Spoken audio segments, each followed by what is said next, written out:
Alright everybody, welcome back to Skyway Classics YouTube channel. We are now going for a ride in our 1958 Chevy Impala.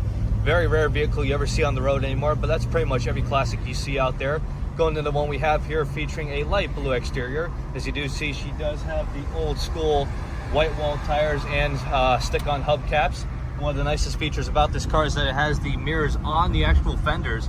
Very cool to see, especially for a 1958. As you do know, from the 60s all the way to the early 70s, the Impala was always the biggest car that Chevy ever made. I may be a little off there, but that's just coming from personal opinion. But anyway, as we move on to the inside, as you can see, it has that little matching blue interior as well as the exterior. Have that really cool vinyl and cloth mixture of there of a nice bench seat, little cup holder there for the drinks, console. All of our gauges actually seem to work. As you can see, the fuel gauge is smooth, and so is our temperature. Got a good turning radius here as I make this left turn. Other than that, the horn actually works on the old school Chevy horn.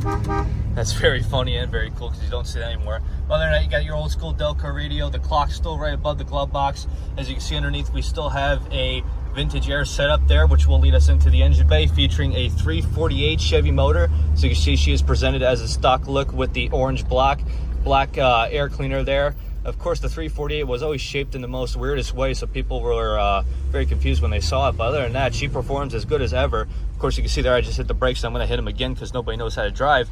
But honestly, for four-wheel drum brakes, this is actually pretty good. Even the coolest thing about the 58 Chevy Impala, if you do not know, having the X frame, which means the frame basically came from the front to the back of the drive shaft, which I never really knew at first until I looked underneath it. But the suspension, cruising, and probability of this car is actually pretty good, especially for being a car of its age. It's really nice to see it back again on the road. But as for now though, as soon as we get past this lame traffic, we're just going to get it up on the lift. So if you have a moment, just stay tuned and maybe you'll be impressed with the underside.